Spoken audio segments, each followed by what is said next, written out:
Morne Morkel को पाकिस्तान के bowlers कुछ भी नहीं समझते थे, उन्हें जरा भी इज्जत नहीं देते थे, ऐसा कहना है पाकिस्तान के एक्स क्रिकेटर बासित अली साहब का। बासित अली साहब जो पीसीबी से एसोसिएटेड थे, जिन्हें पीसीबी ने निकाल दिया था, और आजकल वो टीवी पर और अपने यूट्यूब चैनल पे पीसीबी को काफी क्रिटिसाइज करते हैं, और कहीं ना कहीं उनकी क्रिटिसिज्म सही भी है, क्योंकि पाकिस्तान मैनेजमेंट इस टाइम पे जो कर रहा है, पीसीबी जो इस टाइम पे कर रहा है, वो पूरी दुनिया में एक मजाक है। उनका कहना है कि मॉर्ने मॉर्कल, जो कि खुद एक बहुत एक्सपीरियंस साउथ अफ्रीकन बॉलर थे, इनफैक्ट एलन डोनाल्ड का ऐसा मानना था कि उनके पास डेल स्टेन से भी ज्यादा टैलेंट था, जिन्होंने इवेंचुअली 500 से ज्यादा इंटरनेशनल विकेट्स लिए, 86 टेस्ट मैचेस में 309 टेस्ट विकेट्स लिए। बासित अली साहब का ऐसा कहना है कि पाकिस्तान के बॉलर सोचते थे कि हम मॉर्ने मॉर्कल से बहुत बड़े बॉलर हैं, ये हमें क्या कोच करेगा, हम इसे उल्टा सिखा देंगे। और मॉर्ने मॉर्कल ने, आपको बता दूं कि डायरेक्टली नहीं लेकिन इनडायरेक्टली कई बार ऐसा हिंट किया था कि वो जो भी प्लान बताते हैं बॉलर्स को, बॉलर्स वो एग्जीक्यूट नहीं करते, बॉलर्स अपने मन की करते हैं। मॉर्ने मॉर्कल जो पिछले साल 2023 में पाकिस्तान के बॉलिंग कोच बने थे, वो अपना कॉन्ट्रैक्ट खत्म होने से 6 वीक पहले ही रिजाइन डाल के चले गए थे, after the 2023 ODI world cup, जहां पाकिस्तान के फास्ट बॉलर्स ने अपना मजाक बनवाया था। जहां पे पाकिस्तान फास्ट बॉलर्स 150 प्लस हमेशा क्लेम करते हैं, वहां 140 प्लस भी फेंकने में उनकी जान निकल रही थी। और हारिस राउफ जो इकलौते ऐसे बॉलर थे जो 145 प्लस फेंक रहे थे, उनकी इकोनॉमी इतनी थी कि उन्होंने वर्ल्ड कप में रिकॉर्ड बना दिया, सबसे ज्यादा रन इन्हें वर्ल्ड कप देने वाले, सिंगल एडिशन में सबसे ज्यादा रन देने वाले बॉलर बन के। तो इस तरीके की परफॉर्मेंस रही थी पाकिस्तान के फास्ट बॉलर्स की। हारिस राउफ, शाहीन शाह अफरीदी, हसन अली, ये वो बॉलर्स थे जो वर्ल्ड कप में खेले थे। और बासित अली का ऐसा कहना है कि ये मॉर्ने मॉर्कल को अंडर एस्टिमेट करते थे, इनको लगता था कि मॉर्ने मॉर्कल इनको कोई स्किल सेट नहीं सिखा सकता। वहीं दूसरी तरफ जब से वो इंडिया में गए हैं, तब से उनके चेहरे पे एक मुस्कुराहट है, वो एक सेटिस्फैक्शन है, जो कि पीसीबी में जब वो थे और जब वो पाकिस्तान की ड्रेसिंग रूम में बैठते थे, तो हर वक्त उनका चेहरा डिप्रेस्ड और उदास रहता था। कई बार वो फ्रस्ट्रेटेड दिखते थे कि जो प्लान्स वो बॉलर्स को दे रहे हैं, बॉलर्स उस प्लान को एग्जीक्यूट नहीं कर रहे। लेकिन अभी, जबकि इंडियन टीम में मैं आपको बता दूं कि पिछले 20 सालों में 5-6 ऐसे बॉलर्स रहे हैं जिन्होंने 300 प्लस टेस्ट विकेट्स लिए हैं, जबकि पाकिस्तान में वसीम वकार के बाद से कोई भी इकलौता एक भी बॉलर नहीं आया है जिसने 300 प्लस टेस्ट विकेट्स लिए। आप इमेजिन कर सकते हो कितना बड़ा गैप है और पाकिस्तान की बॉलिंग कितनी ज्यादा नीचे जा चुकी है। जहां इंडिया की तरफ से जहीर खान, ईशांत शर्मा, रविचंद्रन अश्विन, अगले हफ्ते आपको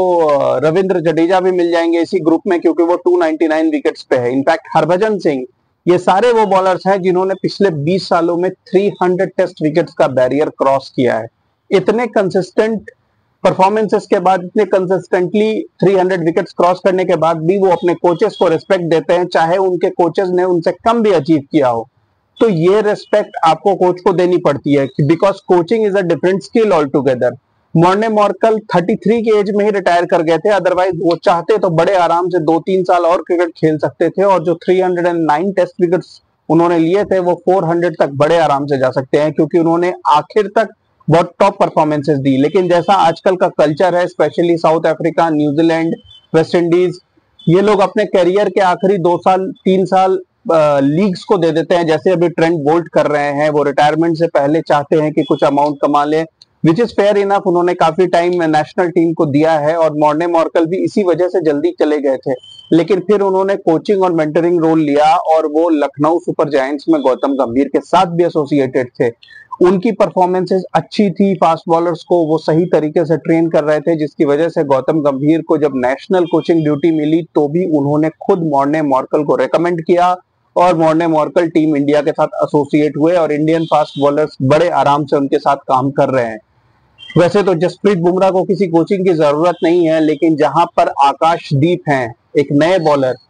सिराज, जो काफी स्ट्रगल कर रहे थे, इसके पहले मैंने बोला था, लेकिन वो पहली बार मॉर्ने मॉर्कल के साथ काम कर रहे हैं, और हमने देखा कि ऑलरेडी मेरे ख्याल से ओडीआई टूर इन श्रीलंका में मॉर्ने मॉर्कल नहीं थे, ये पहला असाइनमेंट है। और जहां तक मैं फास्ट बॉलिंग की बात करूं, तो मुझे सिराज में काफी ज्यादा इंप्रूवमेंट नजर आया। ऑन अ पर्सनल लेवल मुझे ऐसा लगा कि सिराज ने अच्छी बॉलिंग की। अब मुझे ये नहीं पता कि ये कोचिंग का इम्पैक्ट है या उनकी पर्सनल जो भी कह सकते हो कि अब ब्रेक मिला है उसकी वजह से इंप्रूवमेंट है, बट वॉट उस कोच के रहते अगर फास्ट बॉलिंग अच्छी हो रही है तो the credit should go somewhere to the coach as well. और देखना पड़ेगा कि अगले टेस्ट मैच में अगर जसप्रीत बुमराह नहीं खेलते हैं और अगर यश दयाल खेलते हैं तो इन सारे फास्ट बॉलर्स को मॉर्ने मॉर्कल किस तरीके से ग्रूम करते हैं, उनमें किस तरीके से आप कह सकते हो कि उनकी पेस, लाइन लेंथ, हर चीज के ऊपर वो काम कर सकते हैं। और आकाशदीप जैसे यंग बॉलर्स के लिए ये ग्रेट अपॉर्चुनिटी है to learn from Morne Morkel. Basit Ali साहब ने काफी क्रिटिसाइज किया है पाकिस्तान में चल रहे चैंपियंस कप को भी, और उन्होंने इसे धोखा कप का नाम दिया है। इनफैक्ट उनका यह कहना है कि गैरी कर्स्टन ने अभी फिलहाल जो कनेक्शन कैंप लगाया था पीसीबी में और वहां जाकर के जो उन्होंने ये बातें कही हैं कि हमें टीम में चॉप एंड चेंज की जरूरत नहीं है, हमें लीडरशिप में चॉप एंड चेंज की जरूरत नहीं है, तो बासित अली ने कहा है कि गैरी कर्स्टन को पूरे टीम और जो मेंटर्स हैं उन्होंने मिलकर ब्रेन वॉश किया है, जिसकी वजह से गैरी कर्स्टन शायद अब एक नए लीडर बन गए हैं इस सिफारशी गैंग के या दोस्ती यारी गैंग के, और इसी वजह से गैरी कर्स्टन भी अब कोई बदलाव नहीं ला पाएंगे इस पाकिस्तान टीम में।